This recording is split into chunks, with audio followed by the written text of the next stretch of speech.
Bon, ça va, merci. Nzambe penza pambola bana na nzambe nyoso. To pamboli nzambe parce que apesi biso penza opportunité ya koloba mwa muke. Na thème na biso toza nango Jésus-Christ le vrai sacrifice. Donc soto bimisi thème oyo Jésus-Christ le vrai sacrifice to kimi mingi na Genèse 22. 1. Genèse 22 elobi na biso Abraham alukaki kutanaki na nzambe, nzambe ayebisaki a sacrifier mwana na ye Isaac unique na ye. En tout cas, on a interprété l'évangile prophétique et évangéliquement. Donc, tant Abraham, Nzamba ebisi a kende ko sacrifier mwana na ye unique na ye. Tant amemi ezako meme wapi atindaki amema ye na ngomba ya Moreja. Tant azo kende na ye na ba serviteur na ye na ba nyama na ye. Tant akomi kuna bazo kende na nzela. Après 3 jours, a remarqué nzela ngona musika. Tant a remarqué na musika, a ebisi ba serviteur na ebotika la pena mbatawa, ngana mwana toke ko tumba mbeka. Alobi to ya ko zonga la tuzwa mena. Mais entre temps Abraham azo ke tumba mwana mbeka. Mais Abraham pas zo révéler bango ke non, na ko zonga to kutna na mwana oyo poto zonga nzela moko. Abraham azaki d'abord révéler car ozonga na mwana. Ba kena mwana na nzela, mwana tuniye toza na koni, toza na moto, mais toza ngimpate pona ko tumbela nzambe mbeka. Pembele ezalaki Abraham alobi na mwana nzamba kobongisa. Donc Abraham azaki kaka Abraham azaki a révélé que nzamba obongisa. Tangu bakomi na ngomba ya Moreja ba ngombe ezalaki ebele bandeko, mais nzamba ponelaki Abraham kaka ngomba ya Moreja. Abraham azalaki révélé que nzamba kobongisela bango nyama esika baokende mpate aobongisa. Abraham azalaki révélé que baozonga na Isaac azaki unique ya Abraham. Or Abraham agina bana 8. Abotina Agar, abotina Sarah, abotina Ketura. Aboteki bana 8 na Ketura 6 na Sarah moko na Agar moko. Donc unique nende zaki Isaac. Or unique ya Nzambe zaki Jésus. Nzambe pas zaki na bana ebele. Mazaki na unique moko zaki Jésus. Sikoyo tozo bimisa bino Jésus-Christ c'est le vrai sacrifice. To bimisa ndenge nini? Il faut bolanda biso bien na bokeni. Siko tango akomi na Moreja na ngomba wana. Asali hôtel, asali motala ka place batumba kambeka. Akangi Isaac. Tango akangi Isaac, azwisko Isaac ache na mutalaka. Siko azwi mbeli, akangi Isaac basinga. Il faut aégoriger Isaac. Azwa sikoyo atumbaye mbeke pa na nzambe. Bible lobi nzambe atindi ange. Alobi na Abraham na moni sikoyo olinga kanga nzambe pe obanga kanga nzambe. Tala pembeni okomona bélier moko na kangi remplacer na place à Isaac. Na bimisi siko Isaac église. Or nazwa que Isaac étant que unique ya Abraham. Or Abraham étant que Dieu, Isaac étant que fils Jésus. Siko yo tangu to komina motalaka Golgotha ezaki Morija. Or motalaka wana batiaki nyama ezaki ekulusu. Esika babaka ki Jésus. Bazwi siko yo mpate batie na place ya Isaac. Or Isaac siko nazwi église. Or ce que l'église est sauvée parce que c'est un sacrifice mo ezaki kitoko ezaki nde Yesu Kristo. Or nyama wana azaki elilingi ya nyama moko. Elilingi. Or véritable nyama ezaki Jésus. Or Morija to mutalaka ezaki elilingi ya Golgotha moko pe na croix.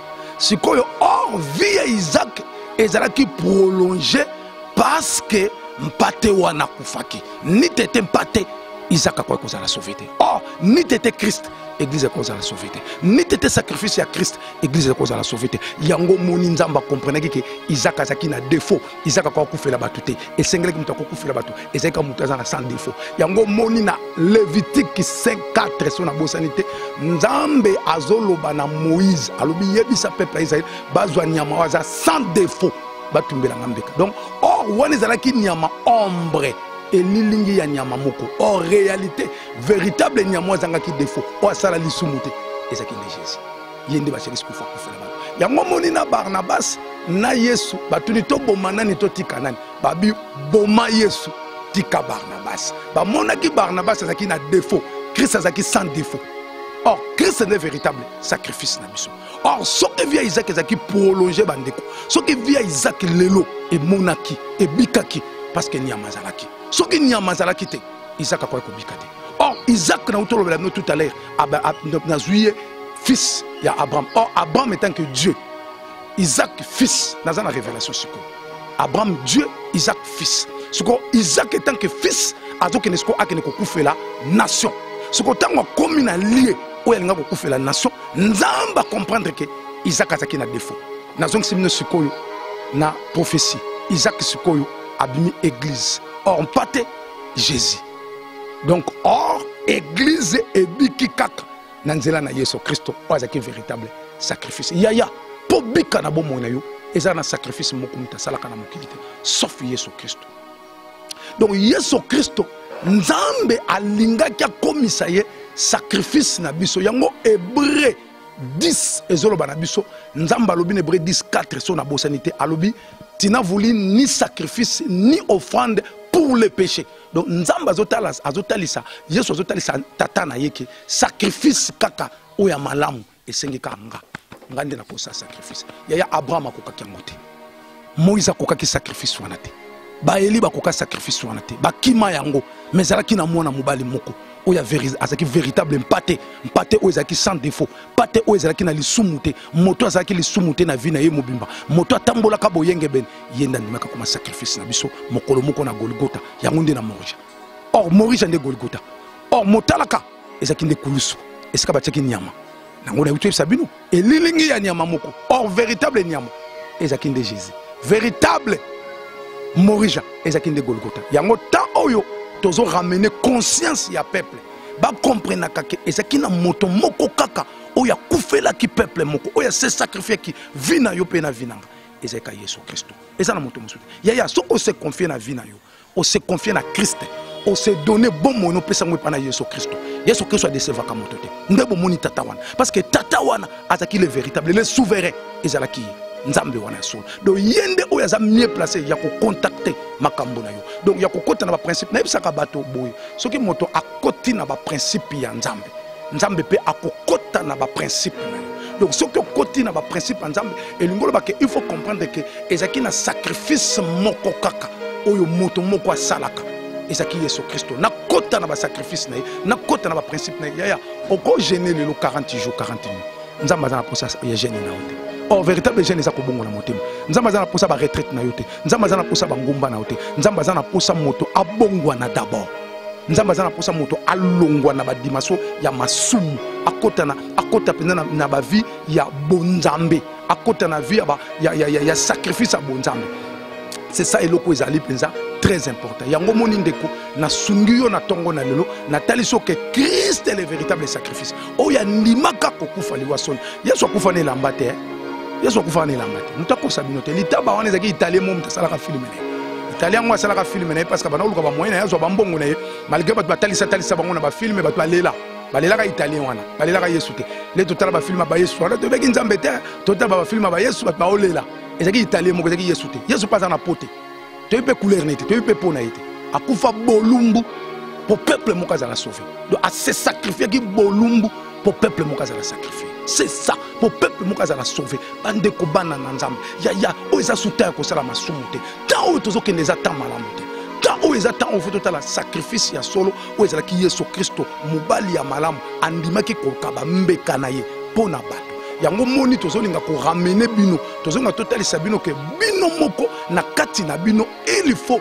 bo comprendre que bonzambe nde oyo nzamba aza nango besoin c'est ça loko eza penza très important yango moni loko eza penza motuya na bandi penza kokoma na suka koyebisa bino ke bana na nzambe boyeba ke eza na moto moko a se sacrifier ki vie pona yo nga pasteur na yo te na ote pasteur na yo pete mutaso te kaka mutu moko soki balobi na nga na kufela mutu na ondima te soki balobaki ke Abraham andimaki kokaba mwana na ye mais nzamba amonaki mwana wana te amonaki ezalaki na defo yango nzamba akabaki iniki na ye mwana na ye moko bible elobi alingi biso mpe akabeli biso alingi biso mpe akabeli biso soko yo mpe na part na yo linga nzambe mpe okabela yo nzambe bomoi na yo olingi nzambe okabeli mpe nzambe bomoi na yo c'est sa vie donc olingi nzambe mpe okabeli nzambe bomoi na yo so okabeli nzambe mbongo ozala perdant okabeli nzambe mituko ozala perdant to perdante mais okabeli nzambe bomoi na yo ekomi bomoi kitoko epa na nzambe après nzambe nde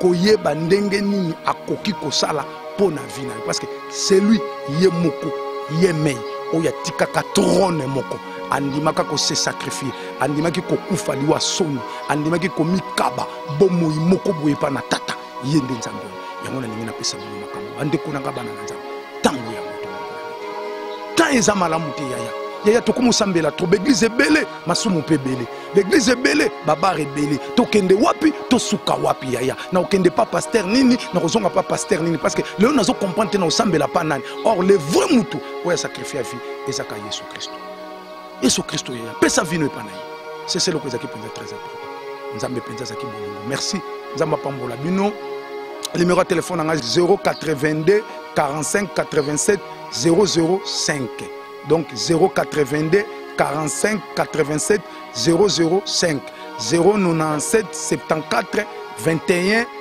837 097 74 21 837 numéro nanga yangwana mwana nzambo ozana besoin ko benganga ozana besoin to partager na yo facilement ko bengi na numéro oye to kutani to partager na yo to yebi to la kiso modalité ndeno kozwa lipamboli so to yebi so ke ane oza na libala ane oza na succès yaya baloba tilelo zo kutata charité ata na balabala babenga yo kutupete ata shikutu basalate donc yo yebaka kaka ke ane o bana bani babongola mitema ane o bani bana bani batika masumu c'est le qu'on a l'accès bino tant o temps kotika masumu yaya bana nzambe to longwa na distraction mokile to longwa na lateli ya mabe to longwa na lobeli to longwa na nyonso ba coiffure na biso to ranjango to tala penza ke oui von na biso to komemango wapi mwana nzamba zalaka modèle mwana nzamba zalaka irréprochable mwana nzamba zalaka na façon d'être moko ezalaka très important merci nzamba pambola.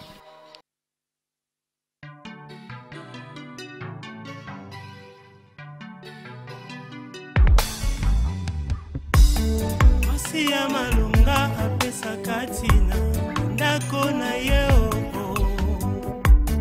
mwasi ya boyambi ayebi kosunga ekolo mobimba mwasi ya motema amesana kosunga ba oyo bazangi mwasi ya malunga ayebaka kosunga libota na ye ayebaka kosunga mosala na ye ayebaka kosunga ekolo na ye mwasi ya botosi ayebaka kotosa mobali na ye ayebaka kotosa ekolo na ye mwasi ya motema maboko etonda makasi na mosala atako alali pongi motema na ye mbangu kolamuka kosala mosala wana ye aza na pongi kasi mwinda na ye bomanaka te aza lokola moyo ebimaka na tongo non pas pour s'éclairer lui-même mais pour éclairer les autres une femme sage bâtit sa maison. Mwasi ya malunga esengwa motema mwasi ya malunga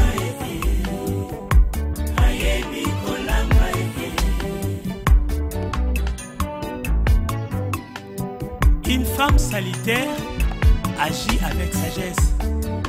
Elle a une réputation saine et son comportement donne une bonne odeur.